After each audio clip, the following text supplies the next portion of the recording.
Hello guys, welcome to my channel. अगर आप मेरे चैनल पर न्यू हैं तो मेरे चैनल को फटाफट से सब्सक्राइब कर दीजिए।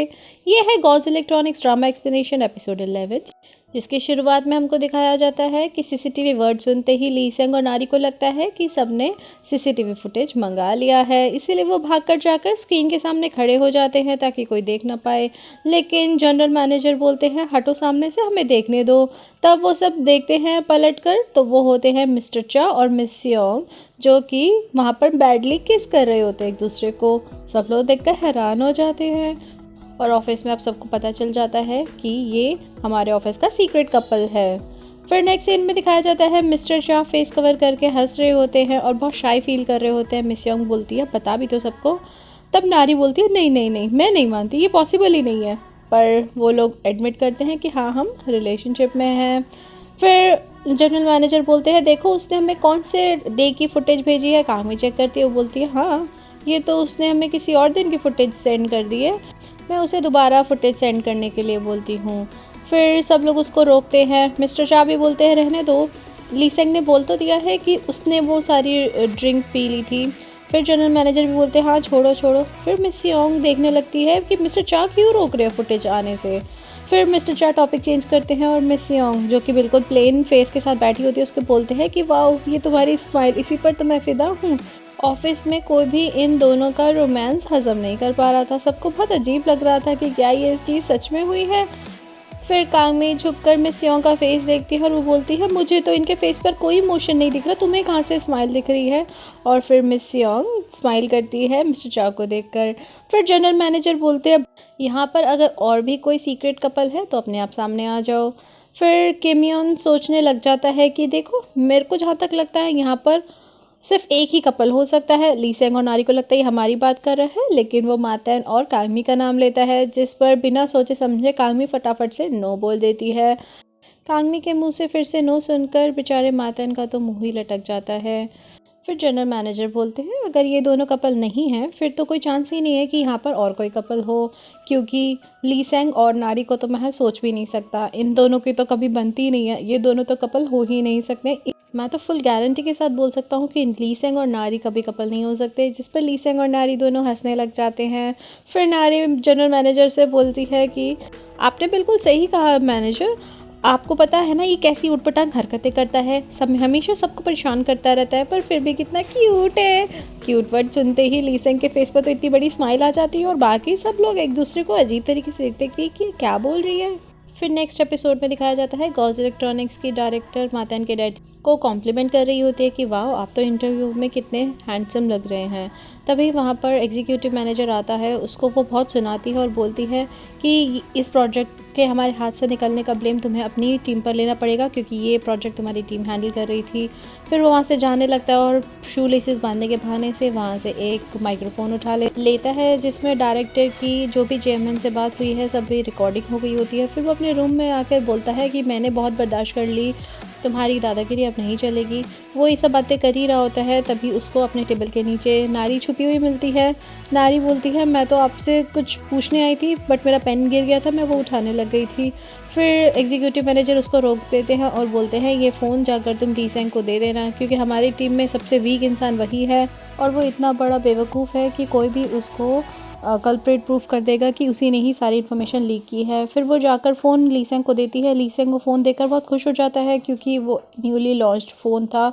फिर नारी उसको समझाती है कि देखो अब से तुम्हें ऑफिस में बहुत ही रिस्पॉन्सिबल तरीके से बिहेव करना पड़ेगा। ली सेंग बोलता है ठीक है और फ़ोन को देकर खुश हो रहा होता है। फिर नेक्स्ट सीन में हमें मातन को दिखाया जाता है जो कि अपनी सेक्रेटरी से बात कर रहा होता है कि देखो मैं ये पोस्ट कर दिया है कि कैसे मेरे डैड ने मेरा प्रोजेक्ट चोरी किया है और इस पर कमेंट्स भी देख लो लोग कैसे रिएक्ट कर रहे हैं। जिस पर सेक्रेटरी बोलता है फिर आप क्या चाहते हैं, मैं आपका क्या मैसेज कन्वे करूं। मातन बोलता है कि मेरे डैड को बोलो कि पीछे हट जाए, मैं अपने आप घर वापस आ जाऊंगा। वो बोलता है ठीक है मैं बोल दूंगा। फिर नेक्स्ट सीन में दिखाते हैं मातन कांगमी के आइडल को देख रहा होता है और उससे अपनी बॉडी कंपेयर कर रहा होता है। तभी वो नोटिस करता है कि कांगमी एक बॉक्स उतारने की कोशिश कर रही है जहाँ तक उसके हाथ नहीं पहुँच रहे होते हैं और वो वहाँ जाकर उसकी हेल्प करता है। वो बॉक्स उतारने के बाद भी कांगमी को नहीं देता है और बल्कि दिखाता है कि मैं कितना मस्कुलर हूँ। उसकी इस हरकत को देखकर कांगमी बोलती है तुम ये क्या करने की कोशिश कर रहे हो, देखो मुझे मेरे आइडल की फिज़ीक पसंद नहीं है। फिर वो बोलता है अच्छा मैं समझ गया। फिर वो नेक्स्ट ट्राई करता है और उसके आइडल की तरह फेस बनाने की कोशिश करता है और वो अजीब तरह से हंसता है। फिर कामनी बोलती है मुझे उनके अपीयरेंस भी पसंद नहीं है। तभी लीसिंग वहाँ पर आ जाता है और मातन को बोलता है मातन इधर आओ, मुझे तुमसे बात करनी है। वो जाते जाते उसके आइडल की तरह गाने लगता है। कांगमी बोलती है मुझे उनकी सिंगिंग भी पसंद नहीं है। फिर मार्टिन वहाँ से लीसेंग के साथ मीटिंग रूम में चला जाता है। मीटिंग रूम में अंधेरा करके डिटेक्टिव की तरह बिहेव करता है लीसेंग और उसको उसकी मदर की फ़ोटो दिखाता है और बोलता है ये तो पावर ग्रुप ऑफ इंडस्ट्रीज़ की मालकिन है, तुम्हारे पास इनकी फ़ोटो क्यों थी, क्या रिलेशन है तुम्हारा इनके साथ, तुम ही वो इंसान हो जिसने इस प्रोजेक्ट को लीक किया है। फिर वो बोलता है तुमने गलत इंसान से पंगा ले लिया है, मैं तुम्हें नहीं छोड़ूंगा, मेरे घर पर आना भी तुम्हारी स्ट्रैटेजी का ही पार्ट था ना। वो ये सब बातें ही कर रहे होते हैं, तभी वहाँ पर जनरल मैनेजर आते हैं और उनको बोलते हैं इडियट्स कुछ तो काम कर लो, हमेशा टाइम पास करते रहते हो। फिर उनके जाते ही लीसेंग दोबारा से मातन के पास आता है और अपनी बात को कंटिन्यू करता है, लेकिन यहाँ पर मातन बहुत ही इमोशनल सी बातें करने लग जाता है और बोलता है नहीं मैंने कोई इन्फॉर्मेशन लीक नहीं की है, तुम मुझ पर भरोसा कर सकते हो, मैं तुम्हारे घर पर इसलिए आया था क्योंकि मुझे तुमसे ज़्यादा भरोसा किसी के ऊपर नहीं है। उसकी ये बातें सुनकर लीसेंग उसको हक कर लेता है और थोड़ी देर बाद बोलता है देखो मैं तुम्हारी इन बातों में नहीं आऊँगा। फिर वो दोनों वॉशरूम की तरफ जा रहे होते हैं। लीसेंग बोलता है अब तो मेरा पीछा यहाँ भी नहीं छोड़ोगे क्या। फिर लीसेंग वॉशरूम में चला जाता है। तभी मातेन के पास उसका वो जर्मन फ्रेंड आता है। फिर वो दोनों बैठकर बातें करते हैं कैफेटेरिया में। उन्हें बिल्कुल भी अंदाज़ा नहीं होता वहाँ पर साइड में लीसेंग भी बैठकर नज़र रखे हुए है। वो दोनों जर्मन लैंग्वेज में बात कर रहे थे एक दूसरे से, लेकिन लीसेंग उनकी सारी बातें सुन रहा था और उसको पता चल जाता है कि मातेन कौन है। मातन बोलता है इसको हमारी लैंग्वेज समझ में आ रही है और वो उसको उन्हीं की लैंग्वेज में आकर जवाब देने लग जाता है। मातन हैरान हो जाता है कि ये जर्मन लैंग्वेज कैसे बोल रहा है। फिर हमें बाद में पता चलता है लीसेंग ने अपने फ़ोन में एक ऐप डाउनलोड की हुई थी जिससे जो भी ये लोग बोल रहे थे वो साथ साथ ट्रांसलेट हो रहा था। फिर दिखाया जाता है मातन और लीसेंग इमोशनल एक दूसरे से बातें करते हैं कि मैंने तुम पर इतना भरोसा किया, तुमने मेरा ट्रस्ट तोड़ दिया और तुमने अपनी आइडेंटिटी भी मुझसे छुपाई, तुमने ऐसा क्यों किया। जिस पर मातन बोलता है कि देखो मैं अपने आप को प्रूफ करना चाहता था, मैं खुद से खुद कुछ करना चाहता था। फिर लीसेंग उनकी इस बातों से इम्प्रेस हो जाता है और वो दोनों एक दूसरे का हाथ पकड़ के ऑफिस के अंदर जाते हैं। ऑफिस में जब वो इस तरीके से आते हैं जनरल मैनेजर बोलते हैं ये कोई प्लेग्राउंड है क्या जो तुम एक दूसरे का हाथ पकड़ कर खेल रहे हो। फिर वो लीसेंग को दोबारा से सुनाने लग जाते हैं कि तुम एक काम भी ढंग से नहीं करते हो। नारी ये सब सुन रही होती है और उसको बहुत गुस्सा आता है जनरल मैनेजर पर, इसीलिए वो तभी खड़ी हो जाती है और लीसेंग की तारीफ़ करने लगती है कि लीसेंग तुम कितने हार्ड वर्किंग और कितने काबिल हो, ये एक मैगज़ीन में भी कवर हुआ है। जनरल मैनेजर को नारी की इस बात पे बिल्कुल यकीन नहीं आ रहा था, इसलिए वो बोलते हैं दिखाओ मुझे वो आर्टिकल, मैं भी देखना चाहता हूँ। तब लीसेंग को नारी मना कर रही होती है कि मत लेके जाओ मत लेके जाओ, लेकिन लीसेंग तो एक नंबर का बेवकूफ़ है। वो जाकर वो फाइल दे देता है जनरल मैनेजर के हाथ पे और वो पढ़ने लग जाते हैं वहाँ पर क्या लिखा हुआ है। वहाँ पर मिस योंग के बारे में मिस्टर चा ने अपनी फीलिंग्स लिखी हुई थी और वो इतनी डीप फीलिंग्स थी जो कि सुनकर सब लोग एम्बैरस हो जाते हैं। नारी सोचती है ओह मुझसे कितनी बड़ी गलती हो गई। फिर अभी हमारे मैनेजर कंटिन्यू रखते हैं उसको पढ़ना, जिस पर मिस योंग बहुत ही गुस्सा हो रही होती हैं। फिर मिस्टर चा उनके पास जाते हैं और वो फाइल उनसे ले लेते हैं। फिर मिस योंग नारी से पूछती है तुम्हारा आजकल का ये बदला हुआ बिहेवियर हमें समझ में नहीं आ रहा। नारी बोलती है देखो फालतू में लीसेंग को टारगेट किया जा रहा था। कांगमी बोलती है इस ऑफिस में सबसे ज़्यादा लीसेंग को तुम ही टारगेट करती हो। फिर हमें घर का सीन दिखाया जाता है जहाँ पर नारी लीसेंग को अलग तरीके से ड्रेसिंग कराती है और उसका हेयर स्टाइल भी चेंज कर देती थी ताकि वो थोड़ा सा रिस्पॉन्सिबल लगे। वो बोलता है तुम्हें अभी थोड़ा सीरियस रहना पड़ेगा इसलिए दांत मत दिखाओ। वो अपने दांत छुपाता है और बहुत ही फ़नी लग रहा होता है इस सीन में। नारी बोलती हाँ ये परफेक्ट है, तुम्हें ऐसे ही रहना है और ऐसे ही तुम एक रिस्पॉन्सिबल बंदे दिखोगे जिस पर सब ऑफिस में ट्रस्ट कर सकते हैं। लीसेंग को बहुत प्रॉब्लम हो रही थी ऐसा फेस बनाने में, तब नारी एक ऐसी बात बोलती है जिससे उसका मूड ऑफ हो जाता है। वो बोलती है हाँ ये वाला मूड बना कर रखना। फिर लीसेंग नोटिस करता है कि नारी कुछ नर्वस है और वो अपने पैरों को कंटिन्यूसली हिलाई जा रही है। फिर वो उसको बोलता है अगर तुम्हें कुछ शेयर करना है तो तुम मुझसे कर सकती हो। वो बोलती है हाँ मैं ज़रूर करूँगी। नेक्स्ट सीन में दिखाया जाता है मातन बैठकर ड्रामास देख रहा होता है और इमोशंस और सारे डायलॉग सीख रहा होता है। अजीज़ बोलता है तुम क्या कर रहे हो। तब मातन उसको बोलता है कि मैं ड्रामास देखना चाहता हूँ कि हीरोज़ कैसे बिहेव करते हैं।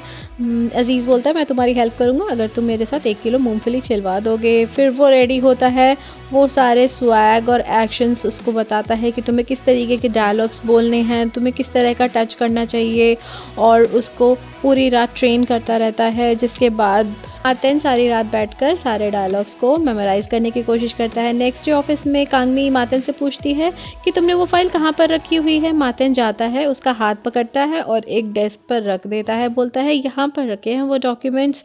फिर वो एक डायलॉग मारता है, वो डॉक्यूमेंट्स रखे हैं इस ड्रॉर के अंदर और तुम बैठी हो मेरे दिल के अंदर। कांगमी बहुत इरिटेट हो रही होती है। फिर मातेन कांगमी को पेंट्री में आकर भी वही सब डायलॉग्स मारता है, जिस पर कांगमी को बहुत गुस्सा आ जाता है और वो उसको दीवार से लगाकर उसके चेस्ट पर हाथ रखकर उसको वार्न करती है कि दोबारा तुमने इस तरह की हरकतें की तो अच्छा नहीं होगा। लेकिन हमारे मातेन की तो हार्ट बीट बढ़ रही होती है कांगमी के टच से। फिर नेक्स्ट सीन में एग्जीक्यूटिव मैनेजर को दिखाया जाता है, जो कि फुल जोश में टीम 3 के साथ बोल रहे होते हैं कि देखो हमारी जीत होगी, मैंने सारे प्रूफ कलेक्ट कर लिए हैं। वो नारी को लेकर डायरेक्टर के रूम में जाते हो, जैसे ही डोर ओपन कर भी नहीं पाते हैं, डायरेक्टर पहले ही डोर ओपन कर देती है और वो गिर जाते हैं। यहाँ पर उनके गिरते ही डायरेक्टर बोलती है तुम यहाँ क्या कर रहे हो, तुम्हें किसी ने बताया नहीं कि मीटिंग आज की कैंसिल हो गई है। लेकिन उनके हाथ से पेन ड्राइव नीचे गिर गई होती है, जो पेन ड्राइव डायरेक्टर देख लेती हैं। वो उठाकर देखती हैं और बोलती हैं ये क्या है, और वो देखती है उस पर मेरा नाम लिखा हुआ है। वो समझ जाती है कि इसमें मेरे अगेंस्ट इसने प्रूफ्स कलेक्ट किए हैं।